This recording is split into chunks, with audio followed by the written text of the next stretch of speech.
ትንቅንቅ ክፍል 20 ልብ አንጠልጣይ ታሪክ ደራሲ ሶልቤክ ተራኪ ሶፊያ ይሱፍ። ይህንና መሰል የፍቅር ታሪኮችን ለማግኘት ቻናላችንን ሰብስክራይብ ያድርጉ። መልካም ቆይታ። በዚህ ጉዳይ ተጠርጥራችሁ የነበራችሁ ግለሰቦች ወይዘሮ ትርሲት አማሃ በጉዳዩ ላይ ያላቸውን ማጠናከሪያ ካዳመጥን በኋላ ፍርድ ቤቱ ወደ ውሳኔ ይገባል። ወይዘሮ ትርሲት አማሃ ቀርበዋል። አዎ ክቡር ፍርድ ቤት ብላ ወደፊት ለፊት ሄደች። አረፍ ይበሉ። እሺ ብላ ቁጭ አለች። ቃል እንድትገባ ከተደረገች በኋላ አቶ ኤፍሬምን ያውቋቸዋል? ብዙም አንተዋወቅም። አንድ ቀን የተገናኘ ነው። የፎቶ ፍሬሙን የገዛን ቀን። እንዴት? በምን አጋጣሚ ነበር ትውውቃችሁ? በእህቴ አማካኝነት ነው። እሷ የምትሰራበት ባንክ ቤት ማናጀር ናቸው። እህቶት እዚህ አሉ? አዎ ብላ ዞረች። ገሊላ ተነስታ ወደ ትርሲት ሄደች። ለቀረበላት ጥያቄ በቂ መልስ ከሰጠች በኋላ ወደ ቦታቸው ተመለሱ። የሱቁ የረጅም ጊዜ ሰራተኛ የሆነችውን ትዝታን የመጨረሻ ቃል ሰምተው ሲጨርሱ ፍርድ ቤቱ የክስ ማቅለያ ብሎ ያቀረበውን የሚስቱን መውለድ ተቀብሎ አንቀጽ ጠቅሶ ውሳኔውን አስተላለፈ። ለኤፍሬም ተሽጦ የነበረው የፎቶ ፍሬም ተመላሽ እንዲሆንለት ተደረገ። ኤፊ በጣም ደስ አለው። ኃይሉ የ12 ዓመት ፍርድ ተወስኖበት መዝገቡ ተዘጋ። ሚስቱ ልጇን እንደያዘች አለቀሰች። ፍርዱ ይስተካከል፣ ብቻዬን ይሄን ልጅ ማሳደግ አልችልም አለች። 2 ፖሊሶች ፋይሉን ይዘውት ወጡ። አዜብ ጩኸቷን ቀጠለች። ዝም እንድትል ብትጠየቅም አሁንም እየጮኸች ነው።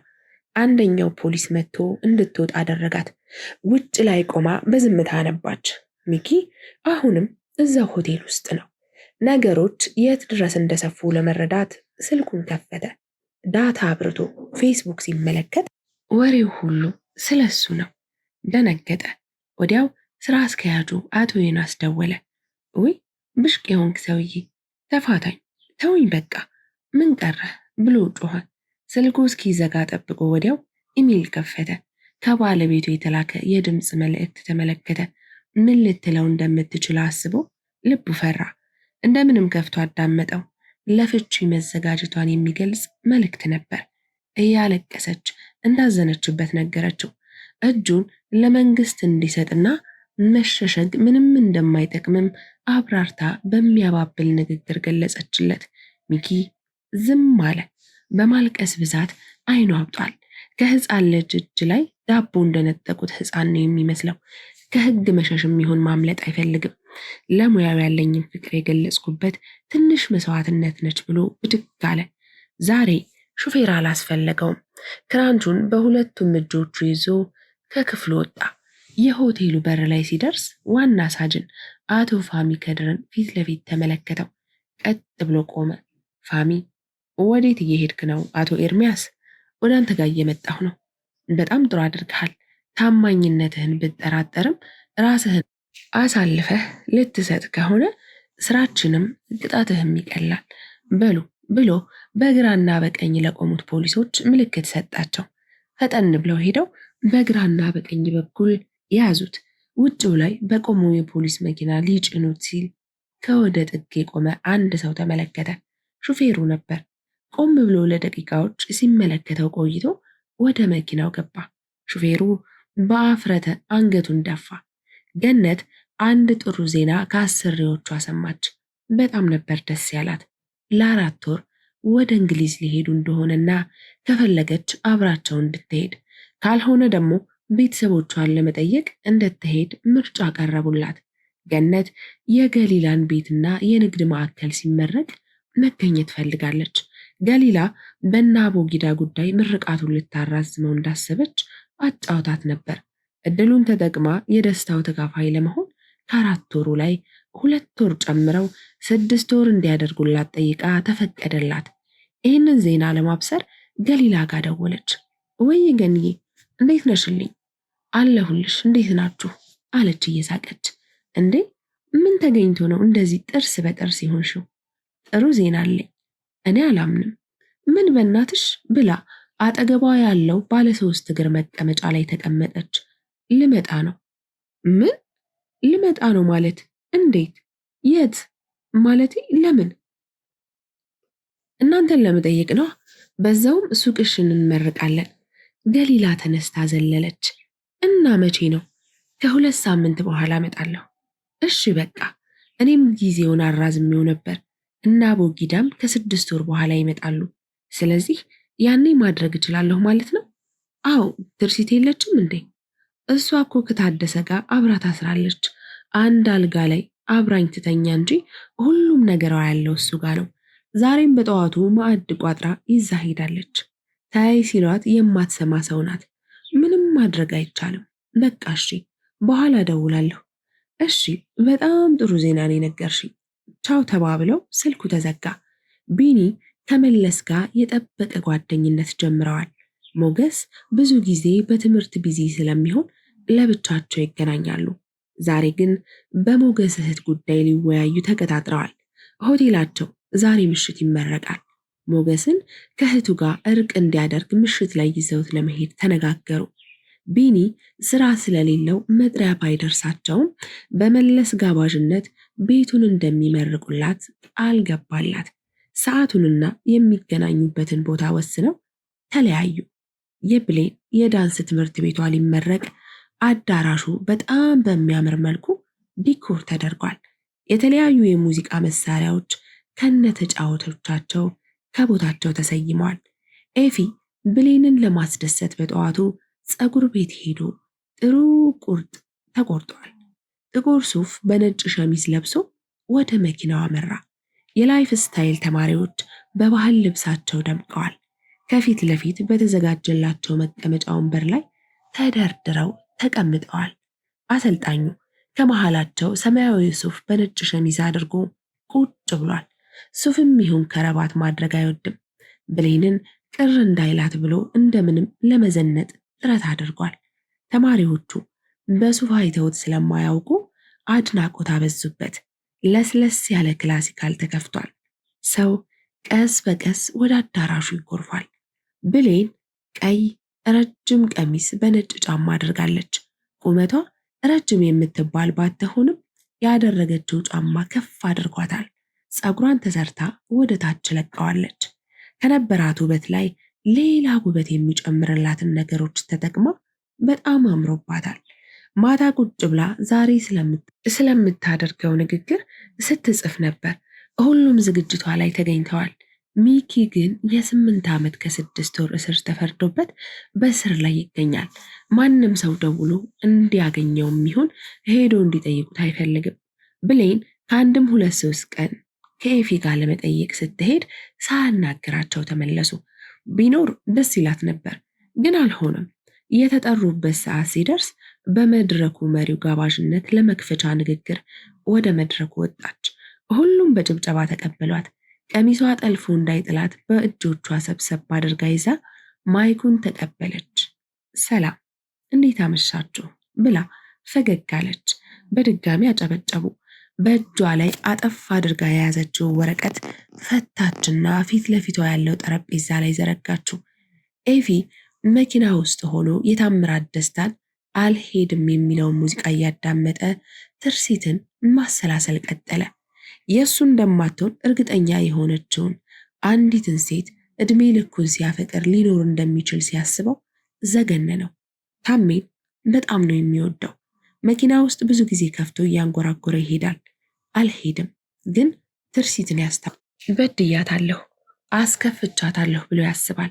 መርሃ ግብሩ ላይ ቢገኙ ደስ ይለዋል። ቤታቸውን በምርመራው ወቅት አይቶት ስለነበር ሄዶ ይቅር ሊላት ፈለገ። መልሶም አመነታ። ጮክ ብሎ ከታሜ ጋር ዘፈኑን እያቀነቀነ ጉዞውን ቀጠለ። ዝናሽ ወንድሟን የቱንም ያህል ትቀየመው እንጂ የደስታዋ ተካፋይ ቢሆን ደስ ይላታል። አዲሱ ሆቴሏ ዛሬ ይመረቃል። ምሽት ላይ የሚኖራቸውን መርሃ ግብር እያሰናዳች እያለ መለስ ከአንድ የንስሐ አባት ጋር ወደ ሆቴሉ ሲገባ ተመለከተችው። በሰዓቱ መለስን ማየቱ አስደንግጧታል። ቄሱ ጠጋ ብለው እንደምን ዋልሽ ልጄ በአንገቷ መለሰችላቸው። ፈጣሪ ይመስገን፣ ፈቃድሽ ከሆነ ቁጭ ብለን ብናወራ። ዝናሽ ደንግጣለች። እሺ አረፍ ይበሉ ብላ ወደ ከስተመር ጋር ወደ ተዘጋጁት ወንበሮች ጠቆመቻቸው። አብረው ሄደው ቁጭ ብለው ስለ ደህንነቷ፣ ስለ ቤተሰብ ትዳር፣ ስራ አብዝተው ከጠየቋት በኋላ ወንድምሽስ አሏት። አንገቷን ደፋች። ተይ ልጄ፣ ጥል መልካም ነገር አይደለም። መዋደድ ነው የሚያኖረን። ቆርሶ ማካፈልን ነው ፈጣሪ ያስተማረን። ሰው አያጠፋም አይባልም፣ ያጠፋል። ሞገስ በድሎሽ ይሆናል፣ ግን ሰው ነው፣ ይሳሳታል። መልካም አይደለም የኔ ልጅ።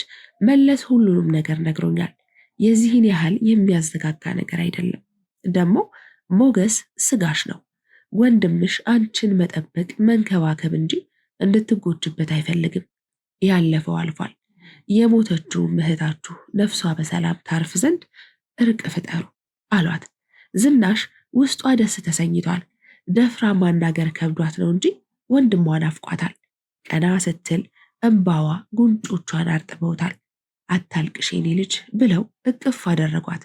አባቴ እኔም ለዓይኔ ናፍቆኛል። የት እንዳለ ምን ይሁን ምን ይመቸው ምን አይመቸው እንኳ አላውቅም ብላ አለቀሰች። እሱ በጣም ደህና ነው። ፈጣሪ የፈጠራቸውን ሰዎች ዝም ብሎ አይጥላቸውም። ሞገሴ አሁን ሌላ ሰው ሆኗል። የፀጉር ሙያ ተምሮ ሊጨርስ ጥቂት ጊዜያት ነው የቀሩት። መለስ ዛሬ ሆቴልሽ እንደሚመረቅና ሞገስ መገኘት ስላለበት እርቅ ለመፍጠር ነው የመጣሁት። እሺ አባቴ፣ የት አለ? እኔው ራሴው ነኝ ይቅርታ የምጠይቀው። ተባረኪ የኔ ልጅ፣ ብሩክ ሁኚ። አምላክ እንዲህ አይነቱን ልብ ምን ያህል እንደሚወድ ታውቂያለሽ። አንቺ ጋር የቀረ ነገር የለም፣ ሁሉም ጥሩ ይሆናል ብለው ጀርባዋ እንደባበሷት። መለስ ከተቀመጠበት ተነስቶ እግሯ ስር ወደቀ። እባክሽ እኔንም ይቅር በይ አላት። ዝናሽ ደነገጠች። አባባን አፍጥጣ ስትመለከታቸው የኔ ልጅ ተነስ በይው፣ አንዱን ሽሮ ሌላው ተቋጥሮ አይቻልም። በሁለቱም ላይ ያያሽውን ቂም ጥለሽ ልብሽን አንጪ። እሺ ብላ ተነስታ አነሳችውና ተቃቀፉ። በሉ እኔ የምደርሳት ጸበል ጻድቅ አለችብኝ፣ ልሂድ። እሺ እናንተ የቀረውን አውሩበት። ማታ ብቅ አይሉም? እንደ ፈጣሪ ፍቃድ። በእኛ ፍቃድ የሚሆን ነገር የለም። እሱስ ልክ ነዎት አለች ከወንበራቸው ሲነሱ። እነ መለስም ተነስተው ሸኟቸው። መለስ ማታ ሞገስን ይዞት እንደሚመጣ ነግሯት ተለያዩ። ገሊላና ትርሲት ለቤቱና ለንግድ ቤቱ በቂ ጊዜ አገኙ። ሰፋ አድርገው ነገሮችን ለመጀመር አስበዋል። ገነት የራሷን ነገር ሼር አድርጋ የቪሎ ማከራያ ለመክፈት የተወሰነ ገንዘብ ላከችላቸው። ሶስቱም በአንድ ላይ የተለያየ ግን አብረው የሚሄዱ ስራዎችን ለመስራት መሟላት ያለባቸውን ነገር እያሟሉ ነው። ሞገስና ቢኒ ዝግጅታቸውን ጨራርሰው ሞገስን እየጠበቁ ነው። ሰዓታቸውን ሲመለከቱ አርፍደዋል። ሞገስ አጠገባቸው ሄዶ ቆሞ ሲመለከታቸው ሁለቱም በጣም አምሮባቸዋል። ምን ጉድ ነው? ማነው የሚሞሸረው ብሎ ወንበር ሳብ አደረገና ተቀመጠ። ቀልድህን አቁምና ተከተለኝ ብሎ መለስ ተነስቶ ሄደ። ሞገስ ግራ ተጋብቶ ወዴት ነው የሚሄደው አለው ለቢኒ። ተከተለኝ ካለህ ተከተለው። እንዴ ሰውየው እኮ ጠበቃ ነው፣ ምን ውስጥ እንደሚከተኝ ምን ይታወቃል ብሎ ወንበሩ ላይ ለጠጥ ብሎ ተቀመጠ። ሞጌ ጊዜ የለንም፣ ይልቅ ተነስና ተከተለው፣ የዛሬው ጫን ያለ ነው ብሎ ተነስቶ ሄደ። ቢኒ የተጠቀሙበትን ሂሳብ ጠረጴዛ ላይ አስቀምጦ ተከታትለው ወጡ። ፀጉሩን እንዲስተካከል ካደረጉ በኋላ መለስ የገዛለትን ሱፍ ለበሰ። ብዙ ነገሮችን የሸፈነላቸው መለስ ነው። መለስ ለገንዘብ ምንም ግድ የሌለው ሰው ነው። በሆነ ባልሆነው ከደንበኞቹ ብዙ ገንዘብ ስለሚቀበል ብዙም ችግር የለበትም። መዝናናት ይወዳል። ለሚዝናናበት ነገር የሚያወጣው ገንዘብ ቆጭቶት አያውቅም። ወዲያው ራይድ ጠርቶ ወደ ምርቃት ቦታው አመሩ። ዝናሽ በጣም አምሮባታል። ከባለቤቷ ጋር ተመሳሳይ የባህል ልብስ አሰፍተው ለሚያያቸው ሰው ያስቀናሉ። ቤቱ የተሰራው በባህላዊ መንገድ ነው። እህቷን ለማስታወስ ሀና የባህል ምግብ ቤት ብላ ሰይመዋለች። ሞገስ ከመኪናው እንዲወርድ ሲጠየቅ ዞሮ ወደ ሆቴሉ ተመለከተ። ከውስጥ ከፍ ተደርጎ ሙዚቃ ተከፍቶ ቤቱ ደምቋል። ውጭው ላይ ብዙ መኪኖች ቆመዋል። ሆቴሉ ምርቃት ላይ እንዳለ ያሳብቃል። ሞገስና ቢኒ እዚህ ይዘውት መምጣታቸው ገረመው እንጂ እንደሚመረቅ ያውቅ ነበር። ቆይ ምን ልናደርግ ነው? ምንድነው የምትጃጃሉብኝ ብሎ ቆጣ አለ። ምንም፣ እኛ ግድ የለንም። ይልቅ ግባ፣ እኔን በጣም ርቦኛል እና ምግብ ያለው እዚህ ቤት ብቻ ነው። አዎ፣ የትም ብትሄድ አታገኝም። ደግሞ እህትህ ቤት ማዕድ ቀርቦ ደጅ መብላት አይደብርህም? መለስ፣ አትቀልድ፣ ግባና እንሄድ ብሎ ወደ መኪናው ተመለሰ። ቢኒ ፈጠን ብሎ ወርዶ አትጨቅጭቀን፣ ተነስና ግባ፣ ሆቴሏን መርቀን እንኳን ደስ ያለሽ ብለን እንወጣለን። አይሆንም፣ ቀኗን ማበላሸት ነው የሚሆነው። አቦና ተነስ ብሎ ጎትቶ አወጣው። አንተ የባስክ ትሆናለህ እንዴ? የደስታዋ ተካፋይ ሆነ እሷን እንደማስደሰት። ሞገስ የሚለው ነገር ጠፋው። በግራም በቀኝም በነገር አጣደፉት። እሽኑ ብሎ የሸሚዙን ኮሌታ አስተካከለ። ሁለቱም ደስ አላቸው። ተጋብዞ እንደሄደ ሰው ደረታቸውን ነፍተው ወደ ውስጥ ገቡ። የታደሰ ጉዳይ በፍርድ ቤት አለቀ። ቦታው በመንግስት እንዲያዝና ባለቤት የሌለው መሆኑ ተረጋገጠ። የተለያዩ ሴቶችን ከደፈራቸው በኋላ ነፍሳቸውን አጥፍተው የሚቀብሩበት ቦታ መኖሩን ፖሊስ በምርመራ ደረሰበት። በመድፈር ወንጀልና የተለያዩ ግለሰቦችን መኪናና ንብረት በማጭበርበር ሲዘርፉ ቆይተዋል ብሎ በስድስቱም ላይ ውሳኔ አስተላለፈ። ትርሲት እንባዋ ሳታስበው ወርዶ ዱብ አለ። ህልሟን ለመኖር ስታስብ ሌላኛውን ህልሟን ተቀማች። ታደሰና ግብረ አበሮቹ የ25 ዓመት ጽኑ እስራት ተበየነባቸው። እግሯ አልቆም አላት። እጆቿ ተንቀጠቀጡ። ገሊላ እንደምንም ደግፋ ወደ ቤት ይዛት ሄደች። ታደሰ ባላደረገውም ወንጀል ነው ተከሶ ከጓደኞቹ እኩል የተፈረደበት። እውነታው ያለው እሱ ጋር ብቻ በመሆኑ ምስክር የለውም። ከሊጥ ጋር የተገኘ ሰሊጥ አብረህ ተወቀጥ ይላችኋል። እንዲህ ነው መርሃ ግብሩ ተጀምሮ ሁሉም በጠረጴዛው ላይ እየበላ እየጠጣ ነው። ዝናሽ ከመቀመጫዋ ተነስታ ወደ መድረኩ ወጣች። ይቅርታ አንድ ነገር ብቻ ብዬ ልውረድ ብላ ፈገግ አለች። ሁሉም መመገቡን አቁሞ እሷን መመልከት ጀመረ። ዛሬ ይህን ሆቴል ሳስመርቅ ከምታስቡት በላይ ተከፍቼና አዝኜ ነው። ምክንያቱም የሆቴሉን ስም ሀና ብዬ የሰየምኩላት እህቴ በህይወት የለችም። ኖራ ማየት ብትችል እንዴት ደስ ባለኝ ነበር፣ ግን አልሆንም። በእሷ ምትክ ግን አጥቼው የነበረው ውዱን ወንድሜን ማግኘት ችያለሁ ስትል ሞገስ ደነገጠ። ሞጌ ናፍቀኸኛል፣ እባክህን ይቅር በለኝ አለችው ወደ እርሱ እየተመለከተች። ሞገስ እየቀለደችን መሰለው። ዞሮ እነመለስን ሲመለከታቸው ተነስ ሂድና እቅፍ አድርገህ ናፍቆትህን ተወጣ አሉት እየተንሾካሾኩ። ሞገስ ፈጠን ብሎ ወደ መድረኩ ወጣ። ዝናሽ ተወርውራ አቀፈችውና አለቀሰች። ሁሉም ከመቀመጫቸው ተነስተው አጨበጨቡ። ሞገስ ማይኩን ተቀበላት። እህቴ በጣም ናፍቃኝ ነበር። ዛሬ እንደሚመረቅም አውቅ ነበር፣ ግን ለመምጣት ፕሮግራም አልነበረኝም። በቤተሰብ ጉዳይ ተጣልተን ስለነበር የደስታዋ ተካፋይ እሆናለሁ ብዬ አልጠበቅኩም። ግን ዛሬ ለእኔም ልዩ ቀን ነው። ሙያ ተምሬ ልጨርስ 2 ቀን ነው የቀረኝ። የመጨረሻ ደረጃ የብቃት መመዘኛ ተፈትኜ በዚሁ ነው ጓደኞቼ ወደዚህ ያመጡኝ። ውጤቱ ጥሩ ነበር። በሱ ተደስቼ ሳላበቃ ሌላ ደስታ ገጠመኝ። ይቅርታው ከኔ ነበር መምጣት የነበረበት። እህቴ ትልቅ ስለሆነች በእኔ ጥፋት እሷ ይቅርታ አለችኝ። ሁሌም ይቅር የሚል ሰው ትልቅ ነው። አመሰግናለሁ ብሎ ከመድረኩ ወረደ። ሁሉም ሞቅ አድርገው አጨበጨቡለት። ቦታው ላይ ሲደርስ መለስና ቢኒ ተነስተው አቀፉት። ዝናሽ ማይኩን አንስታ በሉ ወደ ማዕዱ ተመለሱ፣ በድጋሚ ይቅርታ ከማዕድ ላይ ስላስነሳኋችሁ፣ የባህል ተወዛዋዦቻችን ወደ መድረክኑና የተዘጋጃችሁበትን ጀባ በሉ ስትል የኤፍሬም ዘፈን ተከፈተ። ዳንሰኞች ከመድረኩ ወደ ታዳሚያን ቀረቡ። በሚያማምር የባህል ልብሳቸው ተውበው በዚህ ሙዚቃ ይወዛወዙ ጀመር። ኤፊ የዳንስ ትምህርት ቤቱ እንደደረሰ ለመኪና ማቆሚያ ተብሎ ወደ ተዘጋጀው ቦታ መኪናውን አቁሞ ወደ ውስጥ ሲገባ ብሌን ንግግር እያደረገች ነው። በመጀመሪያ ለዚህ ቀን ያበቃኝን ፈጣሪን አመሰግናለሁ። በመቀጠል አክብራችሁን ቤቴን ለመመረቅ የመረጣችሁ ተጋባዥ እንግዶቼ ፈጣሪ አክብርልኝ፣ አመሰግናለሁ። የዛሬዋ ቀን ለኔ ትልቅ የደስታ ቀን ናት። ህልሜን ስኖረው ኖሬ ዛሬ ደግሞ ህልማቸውን የሚኖሩበት አንድ ተቋም ከፍቼ ልሰራ መሆኑን ሳስብ ለኔ ህልም ነው። ከልጅነቴ ጀምሮ ነው እናትና አባቴን ያጣሁት። ግን ደግሞ የእነሱ ምትክ ማመስገኛ የሆነ ወንድም ስላለኝ አምላኬን ያለማቋረጥ አመሰግነዋለሁ። ኤፊ በጣም ወድሃለሁ፣ አከብረሃለሁ። ሁሌም አዲስ ቀን እንድታይ ምኞቴ ነው። እንደምታዩት ይህን መርሃ ግብር የተሳካ ለማድረግ ታች ላይ እያለ ለዚህ ያበቃው እሱ ነው። ለእኔ ያደረክልኝ ነገር በምንም አይከፈልም ከምስጋና ውጪ። ኤፊ አመሰግናለሁ ብላ ወደ እሱ ተመለከተች። ኤፊ አይኖቹ እንባ አዝለዋል። ሁሉም ተነስተው አጨበጨቡ። በመጨረሻ ለዚህ ለመድረሴ ዋነኛ ቁልፍ መሰረት ምሰሶ የሆነኝ አሰልጣኝ አቶ ያብስራ ከፈለኝ እጅግ አድርጌ አመሰግናለሁ። ክብረት ይስጥልኝ።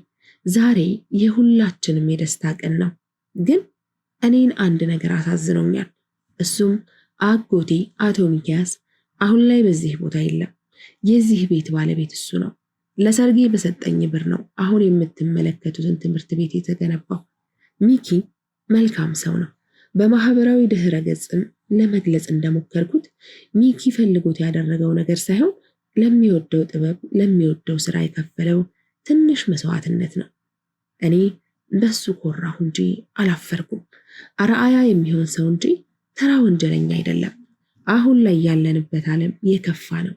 የምንወደውን ነገር ለማግኘት የምንወዳቸውን ነገሮችንም መስዋዕት እናደርጋለን።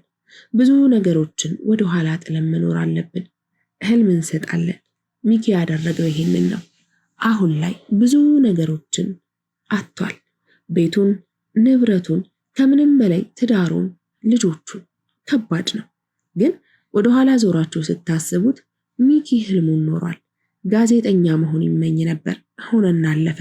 እኔን ከዳንስ ርቀሽ ለአንድ ቀን አይደለም ለአንድ ሰዓት ቆይ ብትሉኝ አልችልም። ህልሜን እንድኖር ተደርጌ ባይሆን ኖሮ ብሌን ሳትኖር ሞተች ልባል የሚገባው አሁን ነበር። ግን የሚገባው ይሄ ሳይሆን ከሚገባው በላይ ኖርኩኝ። ቀጣይ ላሉት ትውልዶች መኖር ይቀረኛል። ፈጣሪ እድሜ ሰጥቶን ከዚህ የተሻለ የምንሰራ ያደርገን። ከዚህ የተሻለ የምንሰራበትም ጊዜ ይምጣ እላለሁ። አመሰግናለሁ ብላ ወረደች። ሁሉም ከተቀመጡበት ተነስተው በጭብጨባ ሸኟት። የተለያዩ ሙዚቃዎችና ግጥሞች፣ ወጎች፣ ቀልድና ተውኔቶች ሲቀርቡ ቆይተው ብሌን ከአሰልጣኙ አጠገብ በግራ በኩል ቁጭ ብላለች። መልህቅ ደግሞ በሷ በስተግራ በኩል ተቀምጧል። የመድረኩ መሪ መልህቅ የሚለው ነገር አለኝ ብሎ ተነስቶ ቆም ሲል ሁሉም አይኖች እሱ ላይ አረፉ። ከተቀመጠበት ተነስቶ ወደ መድረኩ ወጣ። እድሉ ስለተሰጠኝ አመሰግናለሁ። ብዙም አላወራም፣ አንድ ነገር ብቻ ብዬ ልውረድ። የኔ ውድ ብሌን እንኳን ለዝች ቀን አደረሰሽ፣ እንኳን ደስ አለሽ፣ አመሰግናለሁ ብሎ ማይኩን መለሰለት። ሁሉም ሳቁ። መልህቅ በድጋሚ ማይኩን ተቀብሎ እየተናገርኩት ነገር ያስቃል እንዴ ሲላቸው በድጋሚ እየሳቁ አጨበጨቡለት። እሺ ለማንኛውም ለውዷ ሚስቴ ያዘጋጀሁላት አንድ ሰርፕራይዝ አለ ብሎ ወደ ኋላ ሲመለከት ፕሮጀክተሩ በራ። ወዲያው የመልህቅ በየነ አዲሱ አልበም ሳላይሽ የሚል የቪዲዮ ካኬት ፎቶ ተመለከተ። ሁሉም አይናቸውን ተክለው ለደቂቃዎች ከተመለከቱ በኋላ ተነስተው በጭብጨባ ደስታቸውን ገለጹ። ብሌን ከመቀመጫዋ ተነስታ ሄዳ አቀፈችው። አብረው የደስታ ለቅሶ አነቡ። መልህቅ እንባውን ጠራርጎ ሳላይሽ የአልበሜ መጠሪያ ነው፣ ሳምንት ባልሞላ ጊዜ ውስጥ ነው የተሰራው። ሁላችሁም በደረሰብኝ አደጋ አንድ አይኔ እንዳጣሁ ታውቃላችሁ። የሙዚቃው ሐሳብ እንዲህ ነው። ሁለቱንም አይኔን ባጣ አንቺን ሁሌም በልቤ ውስጥ አምረሽ ትታይኛለሽ። ልክ እንደ ስምሽ ብሌን ትሆኝኛለሽ፣ ሳላይሽ ትታይኛለሽ ነው የሚለውና ተጋበዙልኝ። ሁላችሁም ለራሳችሁ አንዳንድ ለቤተሰብ ለጓደኛ እየያዛችሁ ሄዱ። ሻጮች በያላችሁበት ይዞራሉ። አመሰግናለሁ ብሎ የብሌን እጅ ይዞ ሊወርድ ሲል ኤፊ እየሮጠ መጣ። ቆይ አንዴ ባካችሁ ላስቸግራችሁ ማለት የምፈልገው ነገር አለ። ብሌን ረስታው ይሆን ባላውቅም የዳንስ ቤታችን ስም ትንቅንቅ ነው። ይህንን ስም ያወጣው አጎታችን፣ መምህራችን፣ አባታችን፣ መካሪያችን አቶ ሚኪያስ ነው። ሐሳብን ለምን እንዲህ እንዳለው ባላውቅም በስልክ አጫውቶኛል እና ትንቅንቅ በመልካም ነገር ካልወሰድነው አንገት ለአንገት ተናንቀህ አንዱ አንዱን ያጠፋል። በመልካም ደግሞ ከወሰድከው አንገቱን ወደ እጅ ቀይረኸው እጅ ለእጅ ተናንቀህ በለውጥ ማማ ላይ ትቀመጣለህ። እኔ ትንቅንቅ ብዬ ያልኩት ከብሌን ጋር ሁልጊዜ እጅ ለእጅ መያያዝ እንዳለብን፣ መተባበር እንዳለብን፣ መዋደድ እንዳለብን፣ መተሳሰብ፣ መከባበር እንዳለብን ሁሉም ሰው እንዲረዳ ምሳሌ እንድንሆን ነው። ለዛም ነው ብሎኛል እና ይህ ቤት ያንተ ብሎ ወደ መልህቅ ጠቆመ። ያንቺ አለና ወደ ብሌን የኔና የናንተ ቤት ነው። ሁላችንም እጅ ለእጅ ተናንቀን ነው ለዚህ ቤት መስራት መኖር ያለብን። ኃላፊነት የሚሰማው ትውልድ የምናፈራው ያኔ ነው። አጎቴን በልጆቹ ማየት የሚፈልገውን ፍሬ የሚያየው ያኔ ነው። ይሄንን በዛሬው ቀን ሳልናገረው ባልፍ ይቆጨኛል ሲል ሁሉም ተነስተው አጨበጨቡ። በመጨረሻም እኔም አንድ ሰርፕራይዝ አለኝ። ለሰርጓ ልሰጣት የነበረ አንድ የፎቶ ፍሬም ነበር። በብዙ መሰናክሎች ምክንያት ግን ሳልሰጣት እስካሁኗ ቀን ድረስ ቆየ። ቀኑ ዛሬ ነው መሰል። በእጁ የገባው በቅርቡ ነው። እሱን እንድሰጣት ይፈቀድልኝ ብሎ የሚያመጡለትን ሰዎች መጠበቅ ጀመረ። ሁለት ልጆች በግራና በቀኝ ይዘውት ወደ መድረኩ ወጡ። በጋዜጣ ተጠቅልሏል። ብሌን ፍሬም ሊሰጣት እንደነበረና አሁን ላይ እጁ ላይ እንደገባ ብታውቅም በድጋሚ ይሰጠኛል የሚል ሐሳብ ግን አልነበራትም። አፏን በእጆቿ ይዛ ቆመች። በእንግዶቹ ፍላጎት መሰረት እንድትከፍተው ታዘዘች። እሺ ብላ ጋዜጣውን ከመልህቅ ጋር በጋራ ቀደዱት። ያልጠበቁት ነገር በውስጡ ተመለከቱ። ትንቅንቅ የሚል እጅ ለእጅ የተያያዙ ብዙ እጆች ያሉበት የትምህርት ቤቱ ሎጎ። ብሌን በጣም በመደነቅ ተመለከተችው። ታዳሚያኑ ከሎጎ የበለጠ የፍሬሙ ማማር አስደንግጧቸዋል። ቢሮሽ እንድታስቀምጩ ነው የምፈልገው አላት። እሺ በሚገባ ቢሮዬ ውስጥ አስቀምጠዋለሁ። አመሰግናለሁ ኤፊ ብላ አቀፈችው። ሳላይሽ የሚለው ሙዚቃ ከውስጥ ተለቀቀ። መልህቅ ማይኩን ተቀብሎ መስፈን ጀመረ።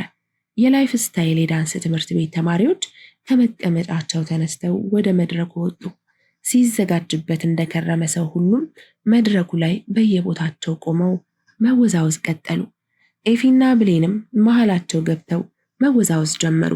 ሙዚቃው እስኪያልቅ ከተወዛወዙ በኋላ በመድረኩ መሪ አማካኝነት መርሃ ግብሩ መጠናቀቁ ተበሰረ። እንግዶቹ ሲወጡ ካሴቱን እንዲገዙ አሳስበው ከመድረኩ ወረዱ።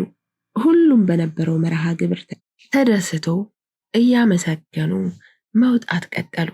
የታተመው እትም በጣም ትንሽ ስለነበር ለሁሉም ማዳረስ አልተቻለም።